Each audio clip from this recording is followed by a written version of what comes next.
Hey there. Welcome to the Pine Island Experience podcast. I'm Joanna Anderson with my husband, Trygve. Each of our episodes will be conversations with fellow Pine Islanders. The goal of our podcast is to share with you our experiences, what we have found to be fun, and what makes the Pine Island experience so unique.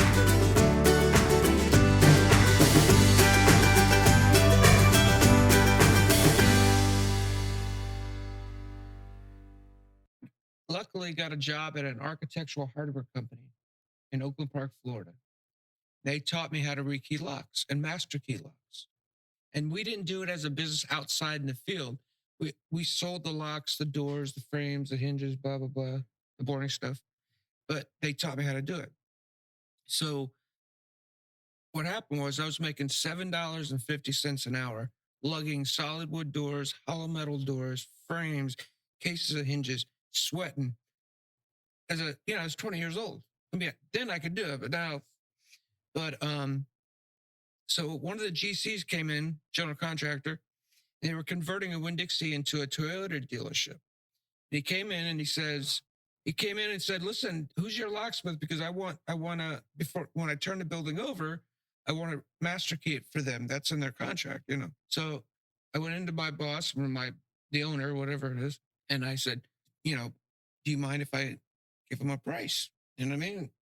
And he goes, well, we don't do it. We didn't go out in the field and do it. You know what I mean? So went over, I had a motorcycle at the time, drove over, looked at the blueprints and, walked around. I gave him a price. And he gave me the job. And when I was done, I made $43 an hour. This is back in 86, I think, 86. And I said, I want to be a locksmith. That was Tommy Kramer of Kramer's Cutting Edge, located near the center. Tommy can sharpen just about any knife or blade, and he has a long list of sharpening services, including knives, scissors, garden tools, high-end shears, and chainsaw blades, to name a few. He's a certified locksmith, and he can duplicate even the most difficult to find keys. Tommy is devoted to Pine Islanders, believing people should never have to leave the island just to have something sharpened or to change watch batteries. Here's Tommy. Well, welcome, Tommy. I heard you say Tommy, so you prefer Tommy, but Tommy Yes. Kramer. It's from Kramer Cutting Edge. Kramer's Cutting Edge, yes. Kramer's Cutting Edge. Thank you. We really appreciate you coming over today. I appreciate the opportunity. Super. Well, today what we do is we start with your background, with where you're from, where you grew up, and your family, where you've worked before. If you could fill us in on some of those. I was born in Key West. Was raised in Miami. Oh. Yeah. And I came over here recently, almost 3 years ago, because my mother lives in Cape Coral. She's up in age, but she's doing good. My sister lives here, my nephews. I've been a locksmith for 37 years. I've been sharpening for 30 years. I've basically worked for myself since 1990. So when we came over here, it would be hard for me to get a job. So I decided I was going to open a business, open up a shop. So far, we opened up in June of 2021. So it's been 2 years. And we didn't get to open when we wanted to, but I opened up dead in June, which is, as we know, snowbirds are gone. Mm-hmm. So it's been a long struggle, but we're doing okay. It's surviving. And then how about your family? I know you're married with kids. I have 2 daughters. Both are teachers. My youngest daughter just had a grandson. He looks just like me. Looks just like me. The Kramer genes are strong. But my current wife, we dated. Her mom introduced me to her back in 1984. Mm-hmm. We were teenagers. I'm 3 years older. And make a long story short, not to bore the people who are listening, her ex-husband locked her. She was the only woman I ever loved in my life. Mm-hmm. And I talked about her all through my life to my family. and it's only because of my stupidity we broke up. But her ex-husband locked her out of her gun safe, and because I'm a locksmith, she messaged me on Facebook, and here we are. Wow. Yeah, it's a true love story. That's a great story. It was meant to be, right? I hope so. So you mentioned being born in Key West. How many years did you live there before you went? Because then you transitioned. You said raised in Miami. So were you there a few years? Well, to be honest, my family, my mother's side, the Roberts side of the family, came across from England into the Caribbean islands. Okay. Turks, Caicos, Abacos. Mm-hmm. And somehow they landed in Key West. Okay. So I was born in Key West, but I had to, when I was born, I had to have surgery right away. And they couldn't fix me down there. So they drove me in a car. And this was 1965. They put me in a car with a nurse, not an ambulance, not a helicopter. And they drove me up to Miami to Variety Children's, well, now it's Miami Children's Hospital. Okay. And I wasn't supposed to be here, but here I am. And they took you to a children's hospital. It was the nearest one, probably. Mm-hmm. Yep. Wow. And yeah, so basically, like I say, my esophagus was in my lung when I was born, and I was drowning on one side of my. Oh no. Well, you know, babies. Yeah. Spit, saliva, whatever you want to call it, and somehow I made it. Wow. Scary. So no real memories of Key West other than what you've been shared with you per se. I have family, or I had family down there. Okay. Most of the people in the cemetery down there are Roberts. Ah, okay. But we used to go there every 2, 3, 4 times a year. See I don't call her my aunt anymore, but go see Barbara. And I had a cousin and stuff, and we'd just go down there and hang out for a week. But nah. You know, it's interesting because we've talked to a number of people who've spent a portion of their life in Key West, but mostly adult life, you know, and particularly seemingly in their single years. And we've certainly visited Key West on our own, and, you know, it can be a little bit wild and crazy, particularly around the Duval. So it's just going to be interesting if, you know, you spent the first 5, 6 years and, you know, what's like originally, I think they, you know, in other words, they think of that as such a tourist destination versus a place where people actually live. And right. I mean, obviously they know the servers and the bartenders live there or around there per se, but different environments. But then Miami's a nice area to grow up in. That must be the love of the Dolphins. Well, yeah. It used to be a nice area. It's a zoo now, so no offense, Miami. Sorry. A lot of people, a lot of traffic. A lot of traffic, a lot of people, bad highways, crime. I grew up in North Miami, and it was a beautiful little city. Mm-hmm. And then all the older people passed away, and they sold the family sold the house. Well, you opened Kramer's Cutting Edge in February 21, right? I started it in February, but I didn't get open until June. Until June, okay. And then how did you come up with the name Kramer's Cutting Edge? Because it came to me, because there's no way to describe what I do. My first company was called Kramer Lock and Door. So that's pretty simple. That was before I started doing sharpening. So Kramer's Cutting is knives, cutting keys, and then the edge is for knives and, you know, different things. I mean, I sharpen everything except for circular saw blades and hand saws. I even do food processor blades. Oh. Yeah. And I do an assortment, as you see over there, an assortment of things that, like I told you earlier, my wife didn't think you could sharpen a shovel. Mm-hmm.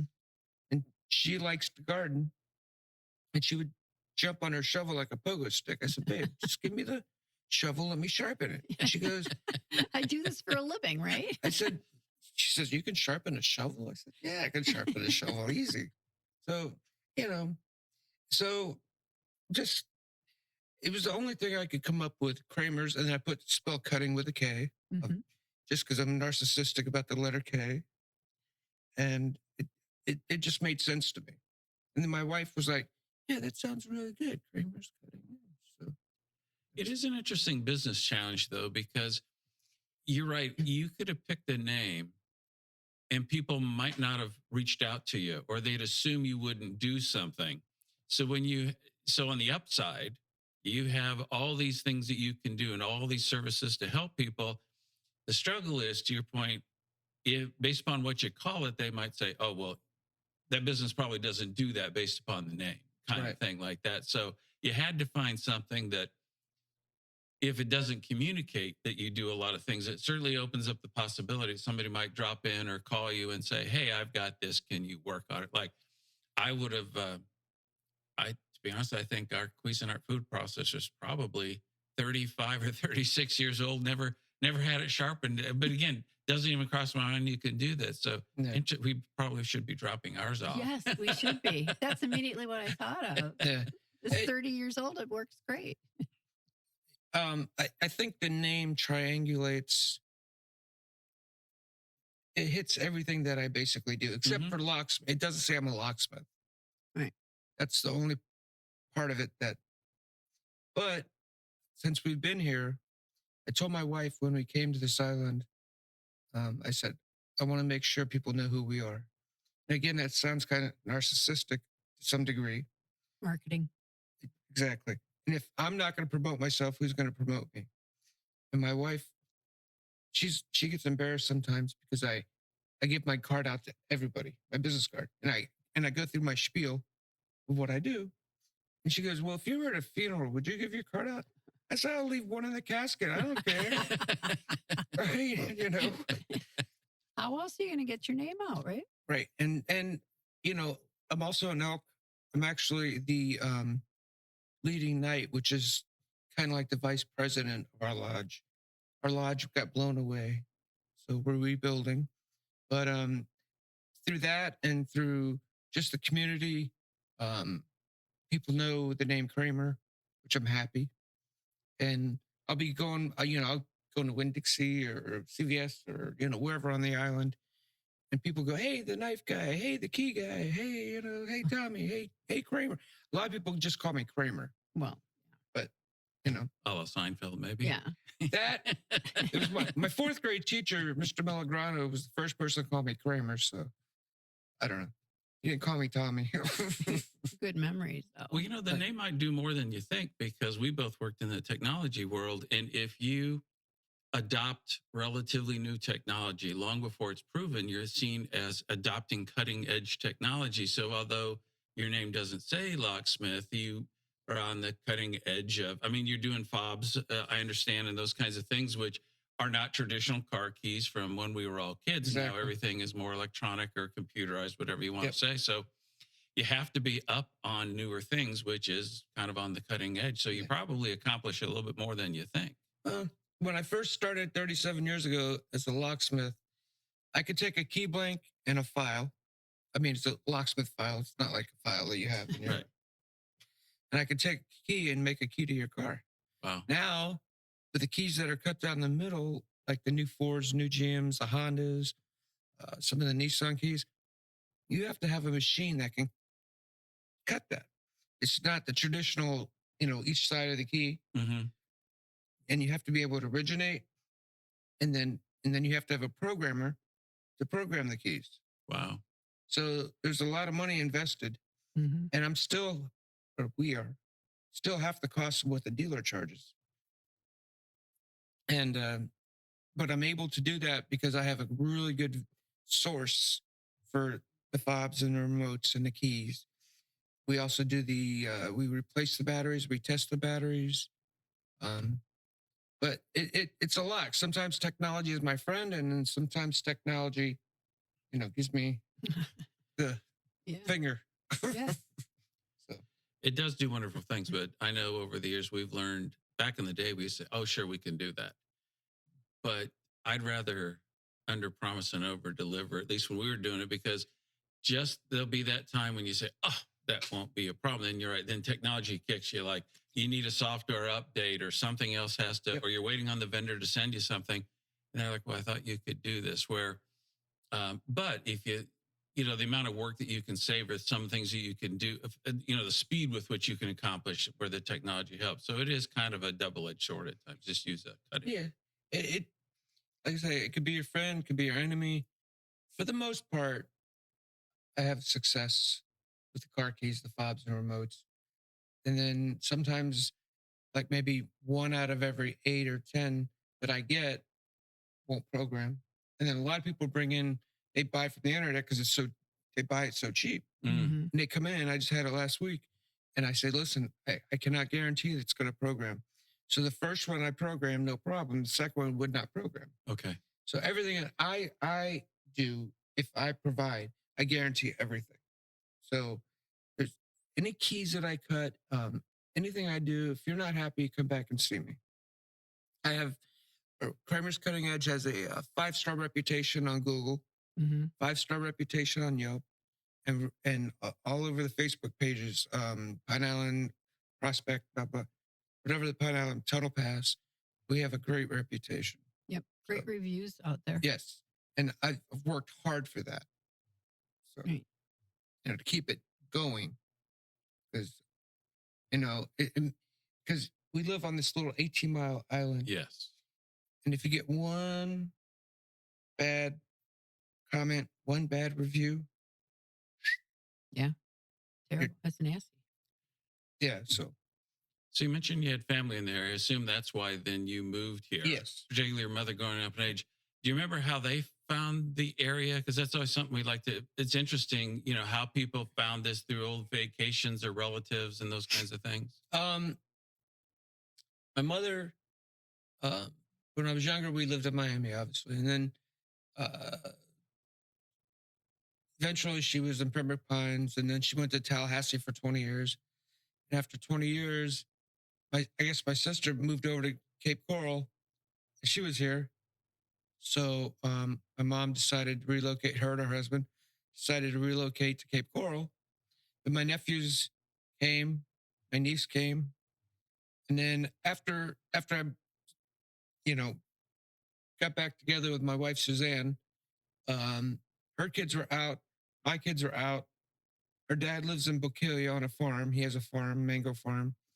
And my mom and my sister live right by each other. My mom bought a duplex.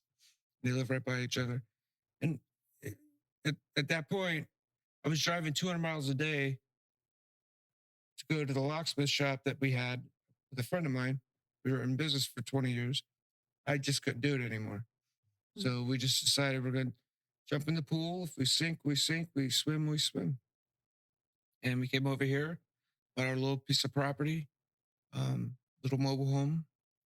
And thanks to Ian, I'm still not living in my home. Oh, you're not. No. We took water and I'm afraid of the mold. Mm-hmm. But it's hopefully I'm going to start this weekend and try to start getting everything, fixed. Yeah. That's rough. Oh no, I lost 2 vehicles. Oh. Oh yeah, it's not a good thing. Yeah, I was going to ask you when you started, COVID was still around. Mhm. And then Ian, I mean, what that must do to people and their businesses and. Well, see, I had already built up a little bit of a business relationship with people and snowbirds and all that. And they all kept saying, oh, when I come, if I'd have known you were here, I'm going to bring my knives, I'm going to bring my scissors and, gardening tools, whatever. And then Ian hit, and that kind of ruined the season for me. I mean, I survived, you know what I'm saying? But Good. I'm fortunate, but hopefully this year, everybody comes back. Yep. And, I'm just hoping that everything, and again, more and more people tell everybody about me or about us, excuse me. Go see Kramer's, go do this. This guy sharpens knives. My knives are better than new. Scissors are better than new. I do pinking shears there's a couple of sewing clubs. Pinking shears. I can do pinking shears. It's amazing. Yeah. And again, I've had no complaints about any of my sharpening. I do the clipper blades that dog groomers use. I do the expensive hair cutting shears, like the $400 or $500 pair of shears. Yeah. They're called convex scissors. They're not like a regular pair of scissors. So you have a special machine that Right. you have to have or equipment. And if you take those type of scissors or shears to somebody that doesn't know what they're doing, Yeah. they can't recognize what they are, they ruin your scissor. And then you have to actually come to somebody like me so I can restore the edge. I mean, it costs you money, but there's an experience level that you have to have in order to do that certain things that I do. No, I've talked to many a person in that field who they just look at their scissors are so important to them. That's They have a special person that takes care of them. I mean, and it's their job. right. Yeah. Oh no, that's their livelihood. Yeah. The problem is I don't want to be mobile. I want all my commerce to be in my shop. Sure. But because a lot of people say, well, can you come to our hair salon or their, dog grooming place, whatever. I don't want to do that. I'm at the age I'm at right now. I just want to do business in my shop. I only do locksmithing by appointment only. I don't do any emergency calls. And if I do get a lockout, a car lockout, like I said, I give it to Pine Island locksmith because he's only mobile and he's a good guy. Mm-hmm. And, we get along really well. And I told him when I came here, I wasn't trying to take food out of his mouth. So I was very upfront with him. Good relationship. Yes.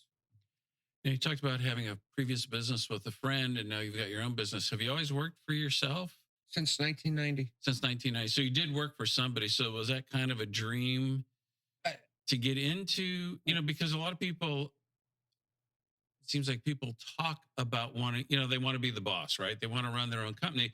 But as you know, that comes with its own challenges, overhead and worries and concerns and those kinds of things. So was it something you always wanted to do, or is it just a good fit for you, or how that part work? My goal when I was younger, I said I want to own my own business. Okay. I didn't know what I was going to do. Mm-hmm.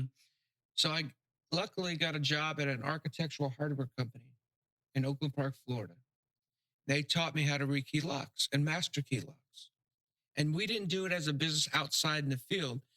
We sold the locks, the doors, the frames, the hinges, blah, blah, blah, Okay. the boring stuff. But they taught me how to do it. So what happened was I was making $7.50 an hour, lugging solid wood doors, hollow metal doors, frames, cases of hinges, sweating. I was 20 years old. Yep. I mean, then I could do it, but now, so one of the GCs came in, general contractor. They were converting a Winn-Dixie into a Toyota dealership. And he came in and he says, he came in and said, listen, who's your locksmith? Because I want to, before, when I turn the building over, I want to master key it for them. That's in their contract, So I went into my boss, or the owner, whatever it is. And I said, do you mind if I give him a price? You know what I mean? Mm-hmm. And he goes, well, we don't do it. We didn't go out in the field and do it. You know what I mean? So went over, I had a motorcycle at the time, drove over, looked at the blueprints and, walked around. I gave him a price. And he gave me the job. And when I was done, I made $43 an hour. Wow. This is back in 86, I think, 86. And I said, I want to be a locksmith. I'm not going to forget carrying these hinges and for these what, door frames. $9 an hour? $7.50.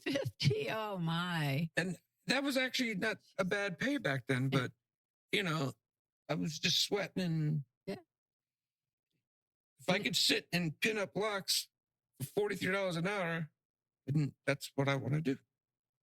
And I happen to be good at it at the time. Yeah. Turns out I'm good at it. Yeah. So I don't know if this will make you feel anybody. My first job was lifeguarding, and you're thinking, oh, you're out at the pool, you're in a bait. Now, I didn't have to carry heavy stuff like you did, right? Right. But so in addition to lifeguarding, when you weren't lifeguarding, then they also had you cut the grass on the grounds. That was a whopping 50 cents an hour. And then after, you can imagine, then by the time they took out, federal taxes and stuff, what the total amount of those checks were. But I mean, obviously, I think now if you want to, you probably learn some lessons and those kinds of things like that. But I only bring that up because I think today when people say, what does a job pay? Kind of what's in it for me or something like that. And it's a different day and time, and it's not fair to compare. But I mean, I thought that was fantastic at the time, 50 cents an hour. And I mean, you probably thought $7.50 were good until this opportunity presented itself, and you found out, wow, if I'm out on my own, I can charge because companies have overheads, right? And they have to keep some of the money to stay in business, and then they pay a portion of that to the employees. But here you found out that this independent thing could work out pretty well if you had the right skill. Yeah. I've actually been working since I've been 11 years old. Wow. And one of my first jobs, I worked at a softball park right behind my elementary school. They converted City of North Miami converted to 2 softball fields, west and east. And somehow I got a job shagging home run softballs, over the fence. Oh, okay. And then I hung out, and then I learned how to mark the field. And then the opportunity came up. Somebody taught me how to keep score. So softball leagues paid money for umpires and scorekeepers. No kidding. And I did 3 games a night at $8.50 a game. Sounds nothing, but when you're 11 or 12 years old, $8.50 back then. You were rich. And I worked 3 games a night. And plus I still worked for the city. I got a check from the city. But I've been working all my life. I've never, been unemployed. Huh? But that's just what my mother tells me. She goes, you've always been a hustler. She says, you've always worked. She gets mad at me because, like, when I was younger, my finances, she'd say, you got to do this, you got to do that. I don't care. I could keel over tomorrow. So who's going to get my money, me or the family? I know it sounds horrible. You know what I'm saying? Yeah. When they say about life insurance, well, is it for my life or somebody else's life? So I know it sounds horrible, but there's kind of a thing. So you've touched on a couple of things, but why don't you take a few minutes and talk about, since cutting edge is kind of broad, applicable but broad. So you've mentioned the fobs and so forth like that. A few things we didn't know, like Cuisinart blades and those kinds of. What all do you cover, just so people know the kinds of? In other words, you've already surprised us on a couple things. You surprised your wife on the shovel, so maybe go through some of the things that you can handle and see that people might say, "Oh, I didn't know that could be sharpened. I'd like to get it sharpened." And don't miss the candy dispenser and bubblegum machine. The keys are hard to find keys. I mean, I basically can sharpen anything with the equipment that I have. I do machetes. I do the hedge trimmers. If somebody wants to take their electric hedge trimmers or the gas powered ones, if they take it apart, I'll sharpen them. I don't take that apart. I don't take chainsaws apart because it's dirty. It messes my shop up. But I do chainsaws. I mean, knives, scissors, gardening tools, pinking shears, as I said earlier. Trying to think of the obtuse things I sharpen. The food processor blades. Blenders? Oh, yeah, no problem. Oh, interesting. Okay. Anything with a blade, it sounds like. Anything with a blade. As long as it's not a tooth. I do serrated knives. Really? Okay. Yeah. Oh, but they have to be the scalloped ones? scalloped ones, yeah. Okay. Well, I'm still thinking about pinking shears because I used to use pinking shears and I'm like, how could you possibly sharpen Well, those? you have to have a machine, number one, which I have. But I know this is going to bore people, but I'm just going to say I don't think it's boring. So there's 5-degree angle, 0-degree angle, or -5 angle. So the hardest part is doing the -5, but I converted one of my clamps. Again, it's boring. I took the pin out, and now I'm able to do -5. Interesting. And instead of having a special machine to do that. And Clever. yeah, well, I don't know about clever, but but I mean, I do a knife edge scissors. A lot of people don't know what those are. If the scissor says Ginger on it, that's a knife edge pair of scissors, and that's another pair of scissors. You take them to somebody that doesn't know what they are, they're going to ruin your scissor. Because one angle is 45 degrees on one side, and on the other side it's 15 degrees. And if you don't recognize that, you're going to ruin the scissor. I mean, it might still cut, but it won't cut like it should cut. Mm-hmm. You know what I'm saying? I'm trying to think what else I could say. Well, you talked a little bit about the challenges with the fob. So, and maybe this is a bad assumption, you can correct it. It's like if you source the fob, you're probably getting it from the manufacturer and then you're reprogramming, and these people are buying, I guess, knockoffs or cheap things they find on the internet. And that's where you're saying it may or may not Right. program. Is that correct? Well, the stuff that's on the internet sounds too good to be true, and it is. Okay. Just to be honest with you, I'm not saying that to get people to buy from me personally, because I'm a soft sell. But I sell products, car keys, fobs, and remotes that are very reliable. From the vendor that I buy basically from, I have two sources, but I buy basically from one source. Okay. From the East Coast. And again, they're very good. If, let's just say something happened and it didn't program, I send it back, they send me another one, and they're good like that. The stuff you buy on the internet, try to return it and tell me how much of an aggravation level that is. Mm-hmm. Even though people buy something for like $20, and I might charge, let's say it's a remote for a GM, just a remote, I charge $125. But by the time you get it and it won't program, then you have to try to send it back, and then you got to go through all the aggravation. But you come to me, it's 1, 2, 3. I order it, I program it, boom, you're out the door.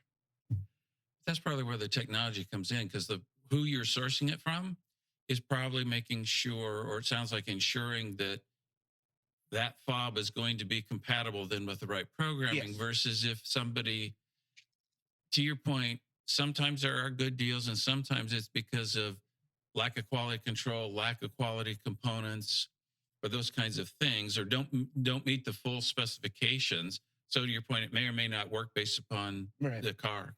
Everybody that comes in, if they bring me something, I'd say there's no guarantee that it's going to program. And which I reiterated earlier, that it's just, a lot of the stuff comes from China. It's sometimes the people come in and there's no battery in the fob or the remote. I'm like, they didn't give you a battery. So then I have to sell them a battery. Not that I care, but you just got to be careful when you go on eBay or Amazon or all that with car keys, fobs, and remotes. And you have to make sure you know exactly what year your car is, because sometimes in between a year, they take this programming and they change it to this programming. Okay. So somebody like me, I know what month it changed, and I can order it specifically for that. But you could say, okay, I got a 2008 Nissan, whatever. But maybe in the middle of that year, they changed programming and changed the board in the like Toyota's like that. I have to know exactly what board. I have to take the thing apart, the fob, take it apart, look at the board number, and then I order, because they have two different boards for that one particular model.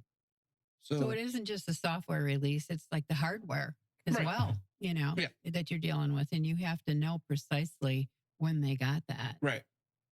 And you just have to do your, due diligence. Right. Due diligence and research. And, sometimes it's a pain, but if you want to do business, that's what you got to do. Well, how good does it feel when you figure it out? I mean, it's got to mean a lot. Every time I get done programming something, I go like this. Thank God. Thank God. It was so smooth. When I was on the East Coast, the equipment we had, Toyotas and Lexus I didn't even bother with them. Now I can do a Toyota push to start car in 30 seconds. But after I put in the year, make, a model, blah, blah, whatever, I put their fob up to the start button. It beeps. I take my fob and I put it up there and it goes beep, beep, and it's done.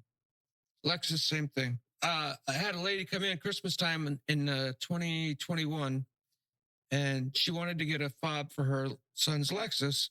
He was handicapped, but he drove. And then she came in like the 23rd of December. And she was like, I really want to get my son this fob because he only has one, and I want to give it to him as a Christmas gift. Can you get it? The pressure. Yeah. And I said, well, I can only try because, when the holidays come around. And shipping. Exactly.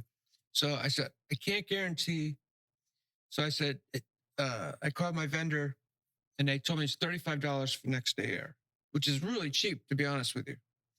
And I got the fob, programmed it for her, and I didn't make any money on the shipping. It was $35. I just passed that on. Mhm. Just like when I do car keys, if I have to originate a car key, if I have to buy a code, I don't charge the customer I charge them for the code, Yeah. but I don't make any money on that. My money is made when I cut and program. So she was thrilled. She was like, thank you. And her name is Linda, and I see her on the island here and there. And every time I see her, she gives me a big hug. Aw. Yeah. So that's the kind of relationships. People bring in stuff to my shop. I don't just take their stuff, sharpen it, give it back to them, and tell them they owe me $10 or whatever it is. I actually, if you see my reviews on Google, I have spectacular reviews because I interact with my customers. I just don't say, hey, you got 5 knives? Okay, here, take your ticket. Come back. Okay, you owe me $20, whatever. I don't do that. I educate people on sharpening. I educate people on everything, because then you build a personal type of relationship.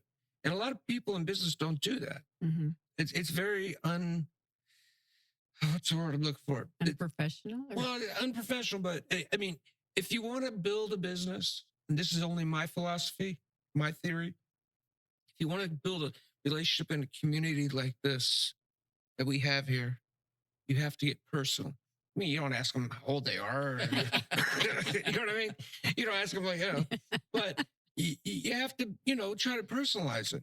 And right. The one review I have on Google, the guy says, I brought in however many knives and Tommy sharpened them within 30 minutes. And in those 30 minutes, I was educated on about knife sharpening. So, Yeah, they learned. So, if you do that, then they feel that they trust you. Mm-hmm. If that's a bad term, I'm not sure, but they trust you and they believe in you, and you got to do it. I've worked hard for my right. And you believe in good customer service. Absolutely. That's the only thing. That's what's happening with I've been in customer service business for years and years and years and years. I even worked in restaurants, bartended, waited tables when I was younger, cooked. And if you're in the customer service business, you can't be quaint or not quaint. You can't be curt and be short with people. No pun intended. I'm short. But you know what I mean? Right. You gotta like sell them yourself. Right. You can't be in a bad mood no matter what. Nope. Well, I loved all your reviews that I saw, Facebook, Google, Yelp. But the best, I think, I stumbled across it on YouTube. Where this realtor said she had been everywhere because she couldn't get into, I think it was a house she was selling, and nobody could help her. And then she went to you and you said, I'll go out there if it the key doesn't work. Yeah. Exactly. And she made a video about it because of you. She just made another video just recently. If you go on YouTube and look up Kramer's Cutting Edge, she just about a week and a half ago, 2 weeks ago, because I moved my location. Because now I'm between Pine Island Pizza and the 7-Eleven. I moved around the corner, and because I need a bigger space because I do so much other services since I opened up my little shop. And so if you go on YouTube and you look up Kramer's Cutting Edge, there's a current video of our shop. And I'm on it. She's on it. Her name is Julie Hatton. She's a great person. She does it for free. Yeah. But now she has lifetime sharpening and key cutting. So of course she does. Of course. Well, it's just so impressive that video that she did that. I mean, the second video was actually better than the first video, but the first video was perfect. Yeah. You know what I'm saying? So I don't know how you escalate it past that, but well, you needed more room for your equipment, right? Yes, I was elbow to elbow with my equipment. My first space was under 300 square feet. My current space is around 900 to 1,000 square feet. And we came by that by accident. I went to Pine Island Pizza, but I actually pulled up in front of my current shop. Yeah, I saw for rent. Wow. And I was like, holy cow. Because I wanted to be on Pine Island Road. Mm-hmm.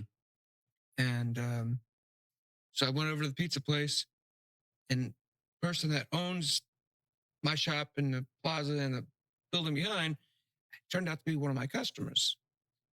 And we negotiated a deal that was spectacular for me. Right. Spectacular. It was what they wanted and what I got it for, and for the space I have. But I went in and I upgraded, I painted, I did this, I did that. And it's a nice looking little shop. And Ian wasn't there, right? No. Good. No. So I probably should have asked this earlier. Does I'm sure you can sharpen anything, but does the quality of the knife they Yes. bring you change what you do, or It's not that it and changes then it. how? Like, is it how long it holds the sharpening, or is it, or what do you see from as knowing what's going on with the knife The itself? better quality knife sharpens up easier and holds an edge longer. Well, okay. So, and it also depends on what material that you're cutting on. Mm-hmm. The best material to cut on is wood, Okay. not glass, not plastic. Okay. Don't use, people have the steel, like a Yeah. culinary Mhm. person. If Don't you use have it? one and you're not a culinary person, don't use it, because all that's going to do is, if you don't hold it at the right angle, all it's going to do is roll your edge and dull your knife. Oh, really? Okay. Yeah. So that's a good, whoever's Throw it listening. away. Well, we used to use steel. So Yeah, now but you have see, a little. but what it is that's only to maintain an edge or to Okay. tune up an edge. Okay. It doesn't sharpen. All it does is just kind of tune it up. Oh, okay. But if you don't know how to use it, all you're doing is dulling your knife. Okay. Good to know. And then, like the cheaper knives, sometimes they're hard to sharpen because they won't take an edge. Mm-hmm. I've had knives that I've sharpened 6 times. I think I had one customer. I said, "Listen, I can't sharpen this knife." Yeah. Mhm. Was it a Ginzu knife? No, no, it wasn't against a knife. And anybody out there that's listening, don't ever buy a knife that says never needs sharpening, because it's not, That's not true. So that's just good advice from Yeah. me. Ginzu's, I think, said that. Oh yeah, a long time, 70s, 80s. Yeah, so long So- ago. You must have been up late at night to see that commercial. That was Oh, that so was in the many years 70s and ago. the 80s. Yeah. But I never forgot them. Never needed sharpening. How many times do I ask you to sharpen our knives? A lot. A lot. Because you just want a sharp knife. And not only that, I had read, and you can verify this if it's true or not, more accidents happen. People cut themselves With a because dull they're knife. using a dull. Is that true? Yes. A dull knife, see? Yeah. Because a sharp knife, it'll cut you, but it won't cut you jagged. Mm-hmm. I mean, I've got no feeling in this finger right here because I cut myself. I almost cut the tip off. Oh, no. Yeah. So, and now I have no nerve here. It's dull. It's just, but a sharp knife will cut you. You won't feel it, but it'll cut you clean. A dull knife won't cut you clean. But it'll cut you. Right. And the other thing I want to just mention is, if you guys out there break the tip off your knife, because everybody uses their knives for the wrong reasons, Mm-hmm. we can restore that. Wow. Oh, I can restore your point. It takes, that's amazing. You can do that. Yeah, I I bet you people don't know that. yeah. So I've done it. I charge $5 for it and I have a process that it's actually time consuming, to be honest with you, because if you go at it too fast or too hard, you're going to take the temper out of the blade. Mm. It'll turn blue. And so it's really a time consuming process for $5. You know what I mean? I should charge more, but I'm trying to build my clientele. So we've talked a lot about the shop. Days a week that you're open, hours that you are open. Monday through Friday, 9 to 5. Okay.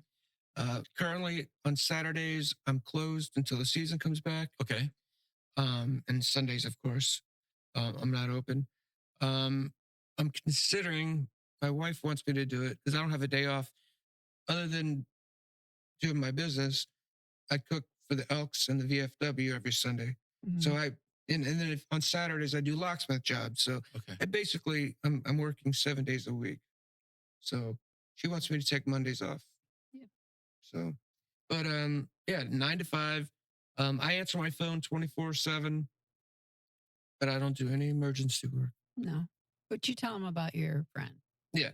You know. And he doesn't do any emergency work. So No. nope. He's older than me. So you mentioned calling you, email, and of course dropping by the shop. Do you use an email account or? It's Kramer's Cutting Edge at yahoo.com. Okay. We're working on a website because I want to start a mail order expensive hair cutting shear business. Oh, cool. Yeah. Yeah. And then the clipper blades, because a lot of people don't do what I do. Mm-hmm. And a lot of people put them in a box and ship them somewhere. And then, so they pay. I think for the expensive hair cutting shears, I charge between $35 and $45 a pair. Yeah. But you're talking about a $400 or $500 pair of shears. Mm-hmm. And a lot of times they drop them and they bend the tips or dull the tips out. And then you got to repair them. So cost them more. Takes more time for me, but yeah. So with working 7 days a week, when you do take time off, what do you like to do when you're not sharpening or reprogramming fobs, etc.? I like to, believe it or not, I'm a vegetable. I like to just sit, watch a couple programs I like, have a few beers, and I like to fish. Fish, okay. I love to fish. I have one of my customers is a charter boat captain, Randy Frank, Salty Sea Pirates. It's a cheap plug. But he's taking us out like 60 miles on the Gulf, and we catch, well, they can't catch big grouper and big American red snappers. Oh. Oh no, it's so much fun. Go out there, have a few beers, drop your line, pull up a fish, and it's hard to pull a fish up from 150 feet Yes, deep. it is. Yeah. I don't know if you've ever been deep sea fishing, but it's very difficult to pick Mostly mine. Well, I didn't hook it. A friend of mine hooked the yellowfin tuna, and he was a contractor. Mhm. One of the strongest guys I thought I ever met, and always was moving. Just one of the constant motion, strong guy, worked hard. I've never seen that. I mean, I don't think he came back up on deck for like 2 hours. He was so exhausted from trying to get that in. So it is a job. No, the fish is fighting you. You're pulling it up from so deep, so you got to crank and pull and crank and pull and crank and pull. And I mean, my wife, we've gone out together, and she was like, I can't do it. So I would take over, and meanwhile, then my pole would start bouncing, and the captain would have to come over Sure. and take her rod and pull it up. But it's crazy how hard it is. I bet you're the one that is charged with filleting all the fish. You're probably very good at that. I can. When I was a kid, my friend's dad was a charter boat captain, so he taught me how to do it. But the captain always fillets all the fish at the end of the day. Huh? I sharpen his knives. You though. do Yeah, there you of go. course you do. I sharpen his knives. Yes. But he's a really good charter boat captain. There's only 6 on a boat. Over on the East Coast, they put 10 on a boat, 12. Okay. And then for the future, your future ideas, you're going to do the website. You told me on the phone about watches. That's something new. Yeah. Is there anything else you're thinking of doing in the future? Well, the watch battery replacement I started doing about a month ago, and I've already done about 25 to 30 watches. Okay. And then I wanted to do UPS and FedEx shipping, but neither company was interested. They said they didn't need it here. And everybody I talked to here on the island said they would love it because you have to go to the UPS store off the island in Cape Coral. Yeah. Oh my. They're not listening. I was going to convert my office that I have now into a shipping room. Mhm. And everybody I talked to, they were like, oh, that would be awesome. That would be great. Great. No one wants to Then I leave can the hire island. somebody, like an older person, that wants something to do. Mhm. And they just do that. And, gives them something, not gives them something to do, but it's, Perfect location. perfect location. But they said it's not needed here on the island. I don't know. I don't know how that. I'm not sure how you'd even measure that. Yeah. How do they know? not needed. My first shop in '92, I did UPS. So, that's before the barcodes Right. and all that other mess they had, and I was successful. Yeah, and you're experienced at it. Yeah. So Sorry, I can't explain that. what I try to do, honestly, is to provide services for the island that isn't here. I mean, other than my basic talent of, sharpening and locksmithing, I'm self-taught about the watch batteries. I just try to provide stuff that is not here because that helps me out. My sharpening brings people in my shop. Mhm. And the people come in and I tell them what I do. I get new customers all the time. Somebody recommended the hardware store sent me over here because I have all the hard to find keys, golf cart keys, motorcycle keys, boat keys. I have all that. But that's to get the people in the shop. So I'm not going to make $1 million sharpening knives or gardening tools. But then I tell them about my car keys, the fobs, and remotes. And really, that's what keeps me open. Because, you can only sharpen so much. And, at my prices, I just raised my knife price to $4 a knife. Doesn't matter if it's this big, or this big, but I'm very reasonable. Yes. And that's all I can do. I just want to help the community. I want the community to support us as long as I'm doing a good job, and I can't, ask for more. Well, thank you so much. No, thank you. This was a great time listening to you. I had no idea all the services that you offer. It's just amazing. Your customers must be very happy. I know Trick's going to get our knives sharpened. Doesn't have to listen to me. Just bring them in. I'll take care of you. Yeah. It sounds like a great plan. Thank you. No, thank you guys for having me. I Really appreciate it. enjoyed it. We hope you enjoyed our Pine Island Experience podcast. If you have any ideas for us, people to interview, or any comments, please feel free to email them to us at pineislandexperience@gmail.com. That's pineislandexperience, all one word, @gmail.com. Don't forget to like us, and you may subscribe to this podcast using all the major catchers like Apple iTunes, Google Podcasts, and Spotify. Thanks again for listening, and remember, island life is a constant vacation. We'll see you on the next podcast.